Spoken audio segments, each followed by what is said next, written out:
Stress is mine, happiness is yours. Pain is mine, joy is yours. But you are mine. And he's like, I suffer, and you get the good side of my suffering, but you are mine. And that's the masculine essence in the first place. That's the reason. I mean, look at Christmas Day. Dad gets the worst presents. He gives the presents. He gets a time. That's right. That's what men are supposed to do. And that's why we work all year long. What do you say to young men who come to you for advice, who feel lost, who don't really know where they fit into society? I say that life as a man is exceptionally difficult.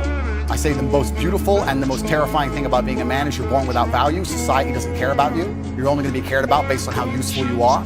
You have the chance to build yourself up and become a superhero if you're prepared to do the hard work and be indefatigable enough to never quit. But if you're going to stand around and wait for a handout, nobody's going to ever respect you. And I think that a lot of people have forgotten about how difficult and how competitive it is as a man. We're always in constant competition with each other. And it's your duty as a man to stand up and say, I want to be as important and strong and good-hearted and God-fearing as possible, and I need to work hard to achieve those things. When I say people are lazy, they go, I'm not lazy, I work hard every day. You work 8 hours a day? You work 8? The fuck? If I'm awake, I'm working. I'll be driving my Bugatti Chiron through Dubai, working. I'm texting at the same fucking time. I don't take a second off. I don't take a minute off. I don't relax. I don't rest. I don't stop. I don't chill. None. Ever. I'm either asleep or at work. This is going to be a major way you should change your thinking in regards to business. So you've learned a lot of things so far, and you're about to learn something else. And I think I've mentioned this before on Twitter, but if you missed it, this is very, very, very important. You have to change the way you think about money. And you're going to change the way you think about money by only thinking about money all of the time. So I'll give you an example. 99.9% of people who go in a coffee shop and buy coffee and sit down. If I go in a coffee shop, I go in, I look at the prices of the coffee, I look at how busy the place is, I buy my coffee and I sit down, and then I think, if I had to run this business, would I make money? Is there a way I could run this business and make more money? How much do I think the rent is in this establishment? How much are these coffees? How busy is it here? Do they sell cakes and sandwiches to make extra revenue? Who are the main customers? Well, it's mainly businessmen. I can see there must be a business district across the road. Why are the waitresses or why are the people who work here not hot young girls to attract more men to come in if that's the main customer? Think outside the box and look. If I were to open a coffee shop right next door, could I beat them? Are these coffees expensive? Are they cheap? Are they good? You have to start looking at every single business you interact with, every single one, and see how you would compete with them. Or if you had to run their business if you believe you'd make a profit. Because what you'll often find is you'll see there's a lot of people making mistakes and you think you could probably do better and you might be able to beat them. You have anxiety because you should be anxious. Why is a mouse anxious? Think about it. A mouse. Here's a noise. Because you can kill mice.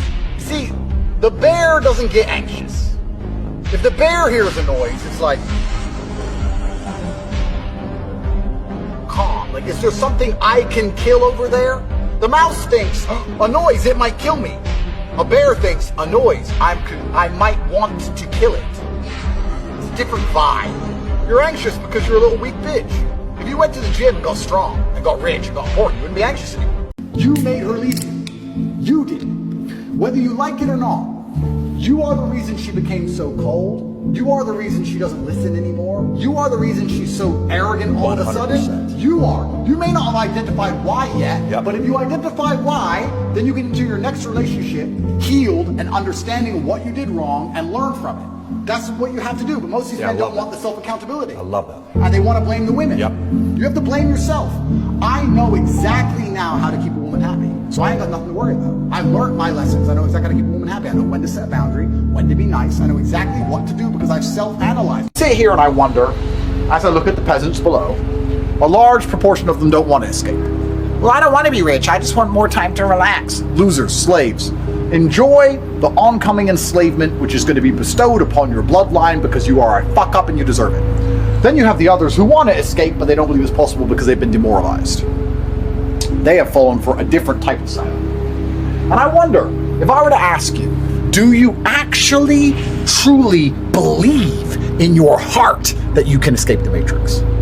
Do you believe you can do what I have done? Do you believe you can make $1 million a week and buy a new car every week and get arrested and become more famous and doesn't matter and come out and have all these famous friends and travel the world and all these women can adore you? Do you actually believe in yourself, or have you been demoralized? Self-belief is something that is purported and pushed. It's something that is advertised by a bunch of people. You got to believe in yourself. You have to understand, you don't have to believe in yourself for all the hippie garbage reasons they're giving you.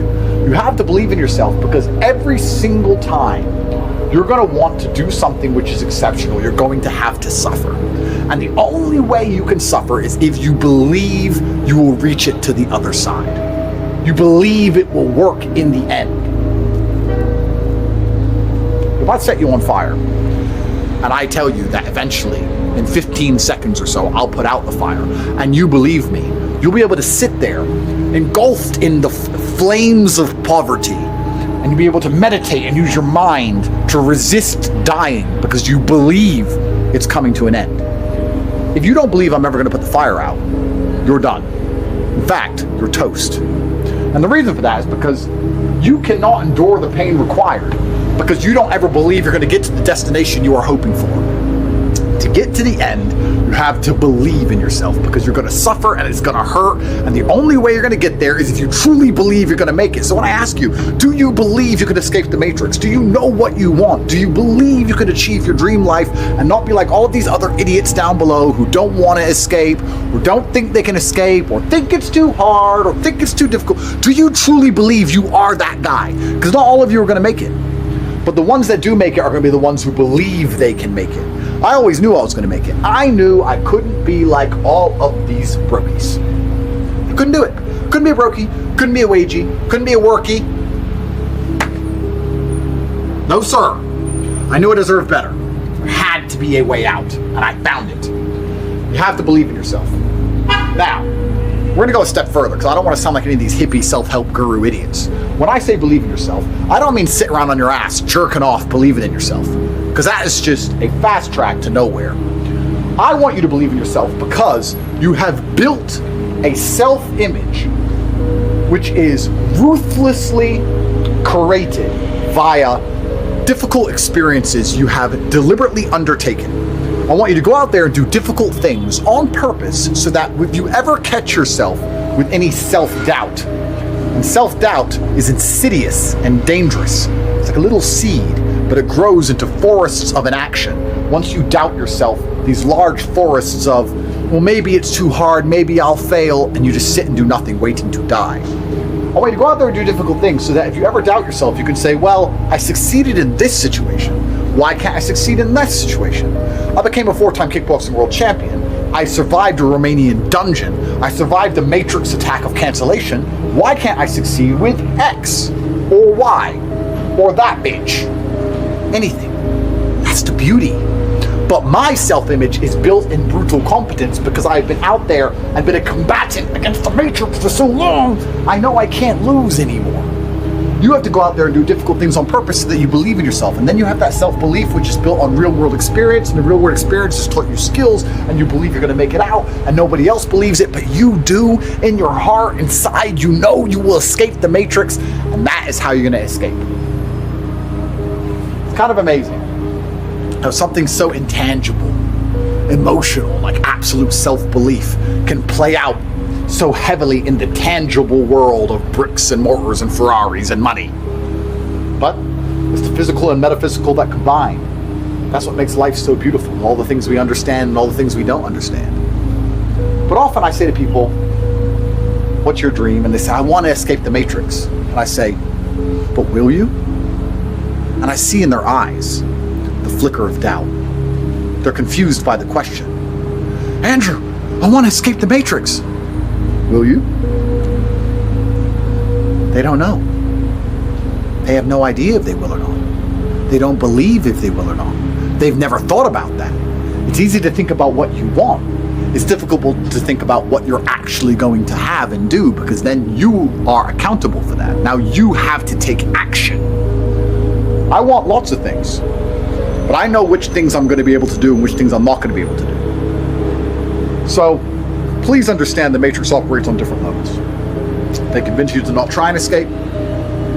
If you do want to escape, they convince you you can't do it. You must believe in yourself and you must test yourself. You must become so brutally competent that you know there is nothing you cannot achieve.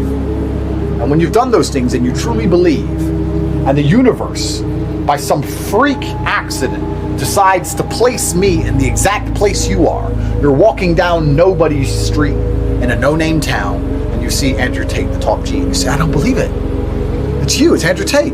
I watch all your videos, I love your stuff. I want to escape the Matrix.